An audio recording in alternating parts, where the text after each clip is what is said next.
Once upon a time, in a land filled with sunshine and laughter, there was a village so pretty it looked like a painting. This village was home to King Chima, a king loved by all, because he was as wise as he was kind. His big heart reached out to everyone, making sure they were happy and safe. King Chima had a large family with 2 wives. His first wife, Uli, gave him 3 daughters, princesses who were as beautiful as the morning sun. Then there was Oluchi, his second wife, who gave him 2 brave sons, future kings of the land. The princesses were known for their playful hearts. Every day, they would run barefooted out of the palace, laughing and shouting, playing games and having fun. They would go to the river, splash water, and get all muddy. Their dresses got dirty, and their hair was a mess. But they didn't care. They felt happy and free. But not everyone thought this was how princesses should act. They're too wild, people would whisper. Why don't they behave like royalty? They wondered. This made their mother, Uli, very worried. She would often sit them down, her voice soft but firm. You are princesses, my dears. It's time to act like it. But the princesses would just giggle and run off, their spirits as free as the wind. They wanted to be like everyone else, to play, to explore, and to love the land they would one day watch over. This made some in the village call them foolish. Why can't they see they're not like us? They'd say. But the princesses didn't mind. They believed being true to oneself was more important than wearing a crown.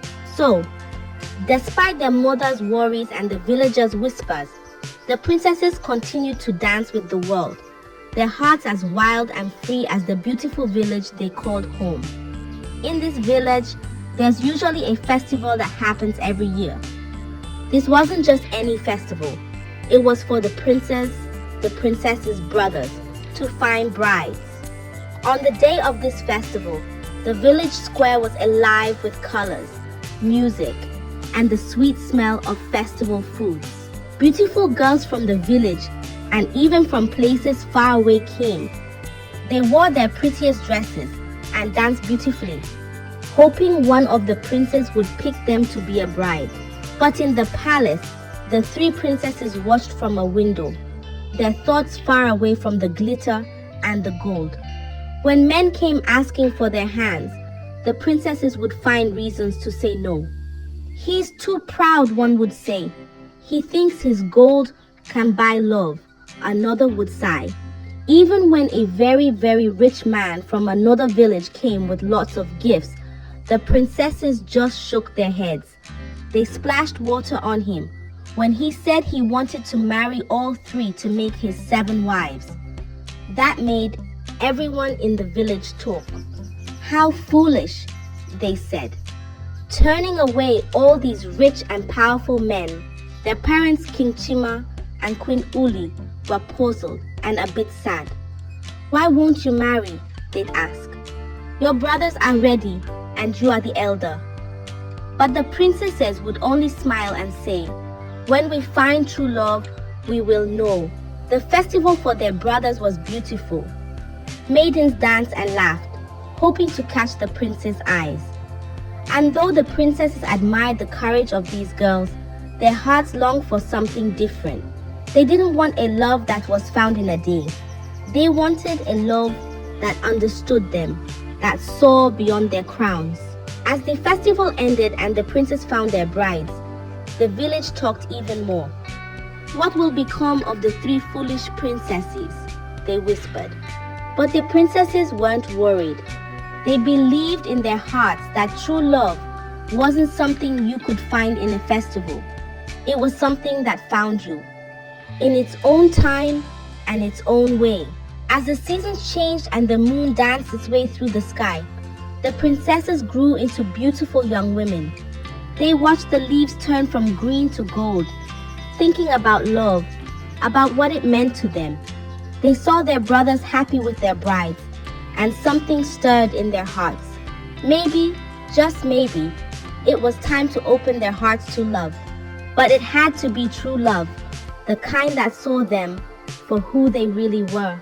One evening, under a sky filled with stars, the princesses went to their father, King Chima. They had a request, one that made the king's eyebrows rise in surprise. "Father," they said, their voices echoing with hope, "we want a festival of our own, a festival where men can show us their talents and skills. We want to find love, but it must be true love." King Chima looked into their eyes, seeing the earnestness shining back at him. He knew his daughters were different, their spirits free and wild. First he thought this was not a part of the tradition of the land, but nevertheless he thought maybe this was their way of finding love. So, with a nod and a heart full of hope, he agreed. "Let there be a festival," he announced, and the village stirred with excitement once more. Word spread like wildfire. From the corners of the village to lands far away, suitors prepared to win the hearts of the three princesses. They practiced their skills, polished their talents, and dreamt of love. The village buzzed with anticipation. Tailors sewed fine clothes, chefs prepared feasts, and musicians tuned their instruments. This was going to be a festival like no other. The princesses watched as the village transformed. They saw the eagerness in the eyes of the suitors, the joy in the hearts of the villagers. They didn't know what the festival would bring, but they felt a flutter of excitement in their own hearts. Maybe, just maybe, among the jesters, the poets, and the warriors, they would find the ones who could see beyond the crowns, the ones who could see them. As the day of the festival drew near, the air filled with a sense of wonder. The princesses looked at each other, their smiles saying what words could not. They were ready to step into the unknown, ready to find love, but only if it was true. The village waited. The suitors readied themselves, and the stars watched from above.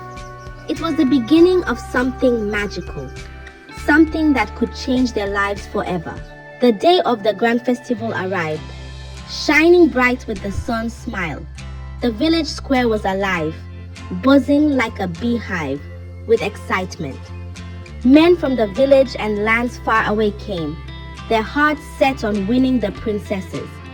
They came dressed in their finest, muscles gleaming, smiles wide, and gifts in hand.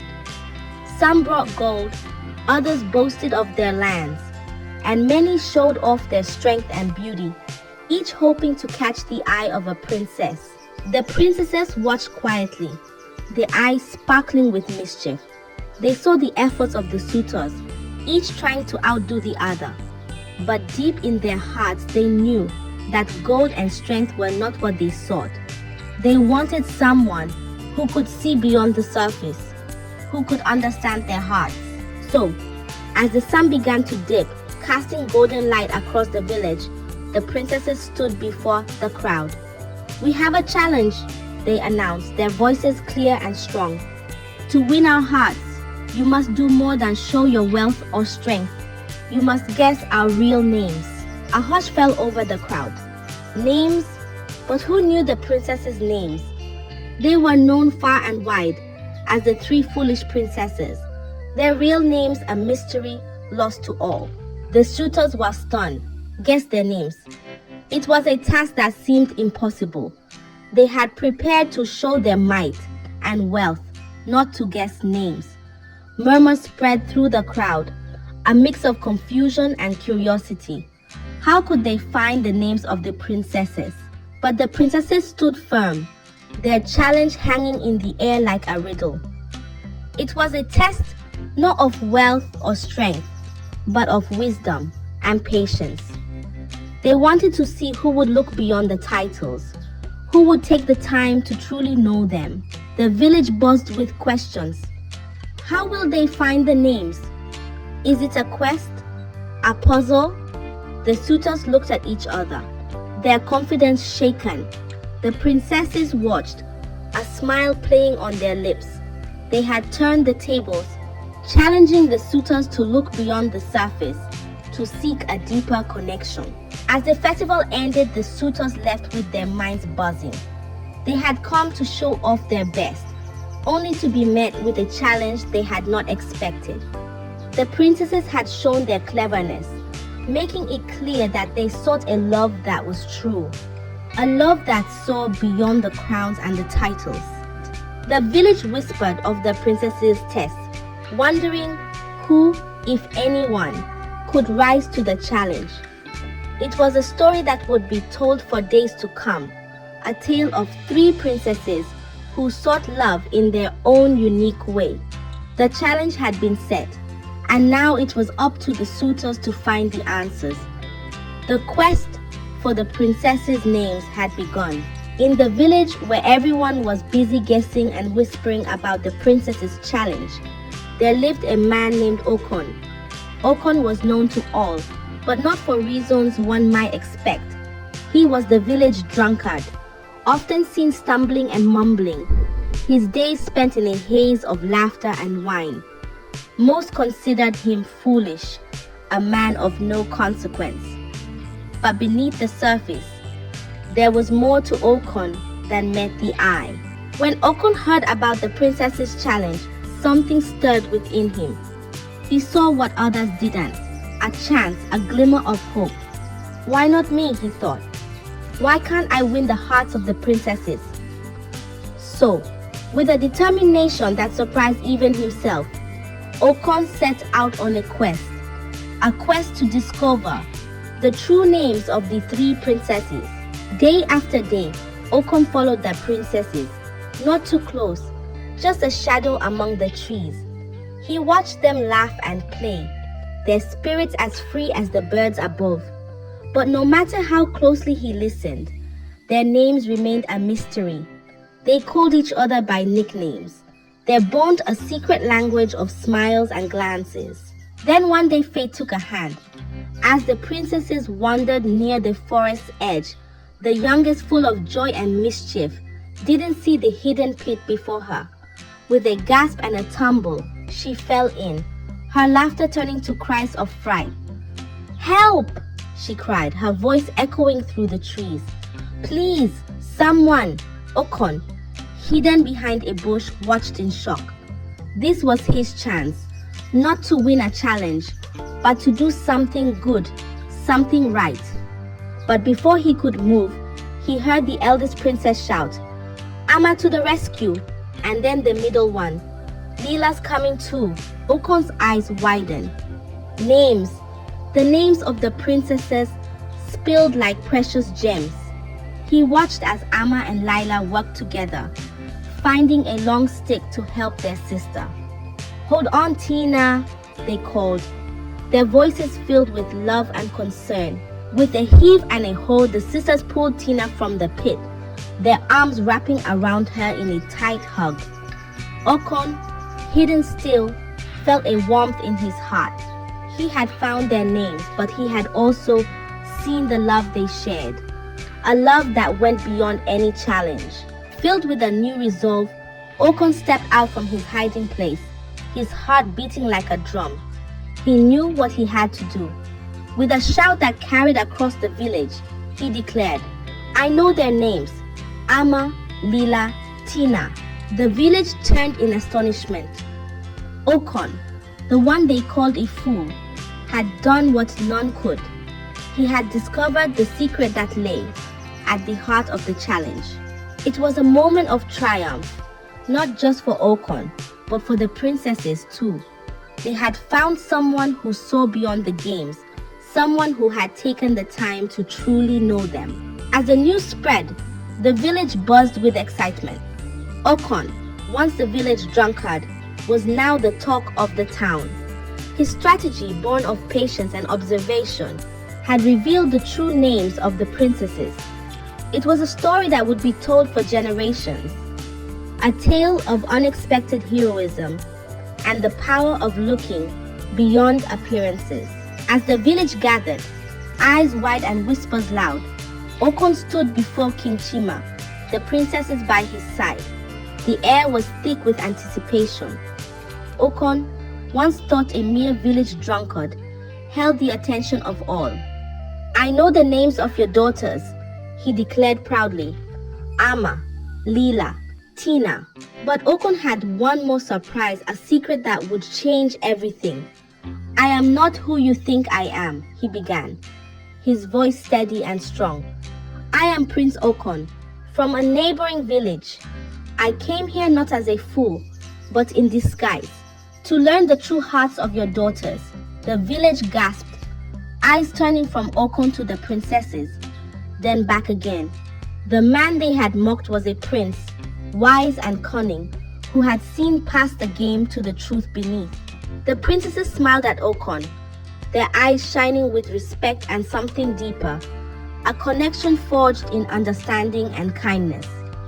They had seen many suitors, men of wealth and strength, but none had sought to know them as Okon had. He had shown wisdom, seeing beyond titles and appearances to the heart of who they were. King Chima, moved by Okon's revelation and his daughter's happiness, agreed to their marriages. "You have proven yourself wise and true," he said to Okon, "worthy of my daughters." The weddings were like no other, celebrations that filled the village with music, laughter, and joy. Ama, Leela, and Tina, the three princesses once thought foolish, stood proudly beside Prince Okon, their hearts united in love and respect. As the princesses set off with Prince Okon to begin their new lives, the village was left in a state of wonder. They had judged the princesses and Okon, labeling them foolish without truly seeing their hearts. But love, the princesses and Okon showed, was not about titles or appearances, but about understanding, respect, and seeing the true worth of a person. The story of the three princesses and Prince Okon became a legend, a tale of wisdom, equality, and the power of love. It was a reminder to all that true nobility comes not from birth or wealth, but from the wisdom of the heart and the courage to see beyond the surface. And so, as the sun set on the village, casting a golden glow over the land, the people whispered of the day's wonders, their hearts filled with a new understanding. The princesses and Prince Okon, now bound by love and wisdom, journeyed forward, their futures bright with promise, leaving behind a village forever changed by the lessons of their tale. I hope you enjoyed the tale. If so, please like the video, share it with your family and friends, comment on it, and don't forget to subscribe to the channel and turn on the notification bell for more enchanting tales like this one.